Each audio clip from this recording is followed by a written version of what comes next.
Good morning दोस्तों, फिर से आपका रीड एंड पास जीएस में स्वागत है। और हम अभी लगातार पर्यावरण पे चल रहे हैं। आज हम लोग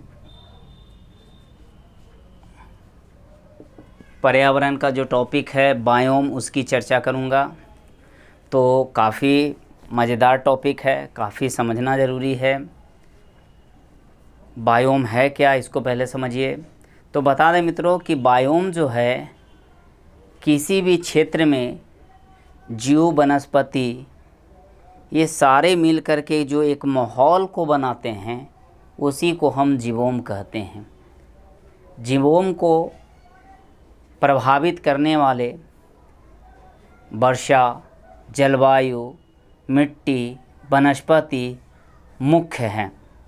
पृथ्वी पर दर्जनों आपके जीवोम मिलते हैं और सभी जीवोम जो है एक दूसरे से अलग है, यानी दो जीवोम जो है एक जैसा नहीं है। अब जो आपका पृथ्वी पे जो मुख्य जीवोम है उसकी हम लोग बात करेंगे, है ना। एक पहला है आपका टुंड्रा। टुंड्रा वह क्षेत्र है जो पृथ्वी के उत्तरी ध्रुव और दक्षिणी ध्रुव पर देखने को मिलता है। यानी यहाँ पे अगर हम उत्तरी ध्रुव की बात करें और यहाँ पे दक्षिणी ध्रुव की बात करें तो यहाँ पे आपका जो क्षेत्र मिलता है वो आपका टुंड्रा क्षेत्र मिलता है। क्या मिलता है? टुंड्रा क्षेत्र, यानी हिमच्छादित क्षेत्र उत्तरी और दक्षिणी ध्रुव पर। यहाँ पे पेड़ पौधों का अभाव होता है, यानी वनस्पति विहीन होता है यह क्षेत्र। लेकिन इसके बावजूद भी जो है यहाँ पे कुछ जीव जंतु जो है अपना जीवन यापन कर लेते हैं, जिसमें आप रेंडियर का नाम सुने होंगे, जिसमें आप हिम उल्लू का नाम सुने होंगे, ध्रुवीय भालू का नाम सुने होंगे, ध्रुवीय भेड़िया का नाम सुने होंगे। तो ये जो है आपको उत्तरी ध्रुव और दक्षिणी ध्रुव यानी टुंड्रा प्रदेश में देखने को मिल जाते हैं। खरगोश भी मिल जाते हैं। तो आप यहाँ पे समझ सकते हो कि इतना टेम्परेचर कम होने के बावजूद भी यहाँ पे जो जीव है वो क्या करता है, अपने आप को सरवाइव करता है। यहाँ पे कुछ लाइकेन या छोटे छोटे आपके काई जैसे पौधे मिलते हैं, जिसको खा करके मछलियाँ जीवित रहती है और मछलियाँ को खा करके ये सारे आपके जीव जंतु, चूँकि हम जानते हैं कि सभी जीव जंतु जो है एक दूसरे का क्या है, आधारित है। एक जंतु दूसरे जंतु पर आधारित है। तो यहाँ पर भी इस तरह की चीज़ देखने को मिल जाता है। तो आपका टुंड्रा क्षेत्र। दूसरा है टैगा क्षेत्र। यह आपका उत्तरी यूरोप तथा एशिया तथा उत्तरी अमेरिका में मिलता है, यानी उत्तरी यूरोप, एशिया या उत्तरी अमेरिका में मिलता है। यहाँ पे आपका शंकुधारी वन पाए जाते हैं। शंकुधारी कहने का मतलब जो कोन की आकार हो, छाता देखे है ना, उसी अनुसार से आपको मिलते हैं। तो आपको बता दें कि यहाँ पे जो टैगा आपका है वो कहाँ मिलता है आपको? उत्तरी अमेरिका में। यहाँ पे आ जाइए, यहाँ पे आपका यूएसए है, उत्तरी अमेरिका है, यहाँ पे आपका एशिया है, और यहाँ पे पश्चिमी यूरोप की बात करें तो इन क्षेत्रों में आपको टैगा प्रदेश मिलते हैं। क्या? टैगा प्रदेश। यहाँ पे भी आपको अनेक प्रकार के जीव मिल जाते हैं देखने को, जिसमें आपका बाज, मांसाहारी भक्षी, इसके बाद साइबेरियन बाघ, भेड़ियाँ, ये जो है मुख्य रूप से यहाँ पे मिलते हैं। कहाँ पे? टैगा प्रदेश में। इसके बाद हम शीतोष्ण की बात करते हैं तो जो शीतोष्ण प्रदेश मिलता है वो मध्य तथा दक्षिणी यूरोप, यानी यहाँ पे हम मिडिल की बात करें या दक्षिणी की बात करें तो यहाँ पे मिलता है। इसके अलावा यूरोप का उत्तरी भाग का भी कुछ, इसके बाद पूर्वी उत्तरी अमेरिका यानी अमेरिका के पूरब साइड में, इसके अलावा चीन, जापान, न्यूजीलैंड, यहाँ पर भी आपको शीतोष्ण वन मिल जाते हैं। अगर यहाँ पे मुख्य हम लोग पौधों की बात करें, है ना, पौधों की बात करें तो यहाँ पे बतूल, मैपल, चेरी, ये सब आपको आसानी से मिल जाते हैं। इसके बाद शीतोष्ण जो है आपका चीन जापान के साथ साथ न्यूजीलैंड में भी देखने को मिलता है। वहाँ पे जो आपका चेरी जो पौधा है काफ़ी आपका फेमस है।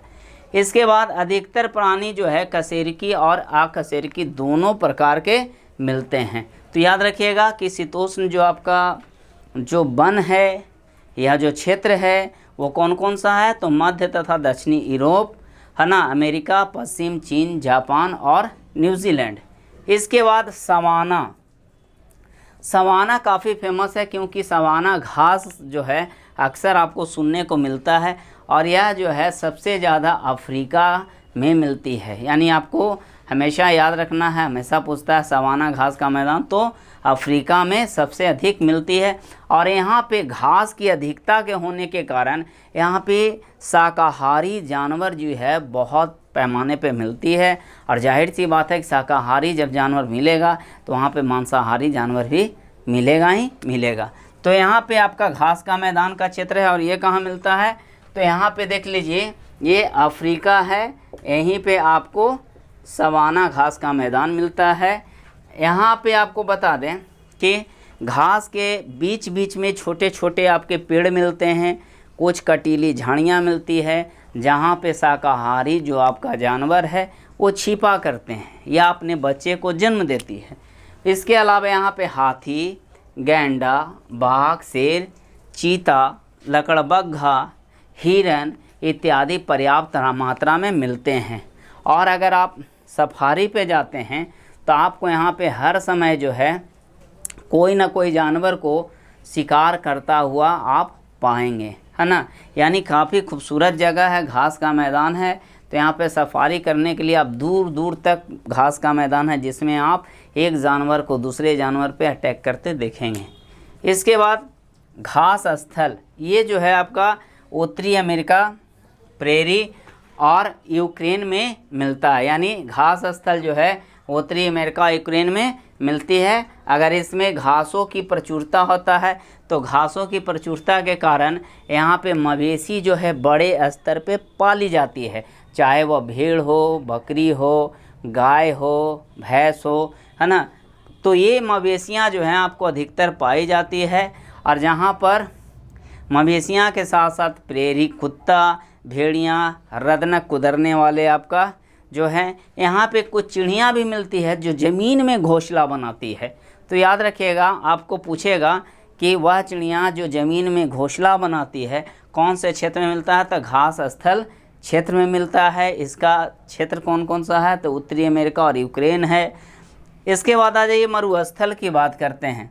तो मरुस्थल महाद्वीपियों का आंतरिक भाग में मिलता है।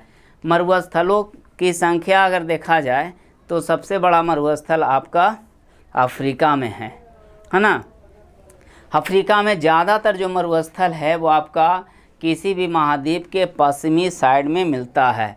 सहारा रेगिस्तान, कालाहारी, या फिर आप थार मरुस्थल, गोबी मरुस्थल, अटकामा मरुस्थल, जितना भी मरुस्थल की आप बात करें तो देखिएगा कि किसी देश या महाद्वीप के पश्चिमी साइड में ही मिलता है। इसका कारण क्या है वो बहुत ही कहना मुश्किल है ना, लेकिन ज़्यादातर जो ये आपको मिलते हैं वो आपका पश्चिम साइड में ही मिलते हैं। लेकिन वहाँ पे मरुस्थल होने के बावजूद भी जो है महाद्वीप का आंतरिक भाग में वर्षा कम होती है। तो वर्षा कम होने के कारण जो है यहाँ पर पेड़ पौधे का भी अभाव होता है। यहाँ पे कुछ कटीले वन आपको मिलते हैं जिसमें नागफनी, है ना।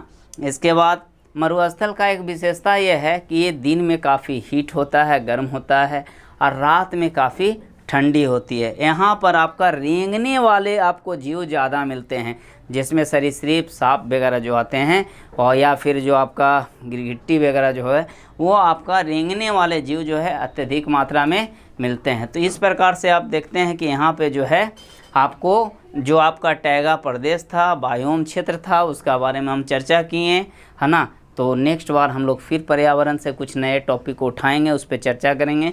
तो आप इस पर बने रहिए। धन्यवाद।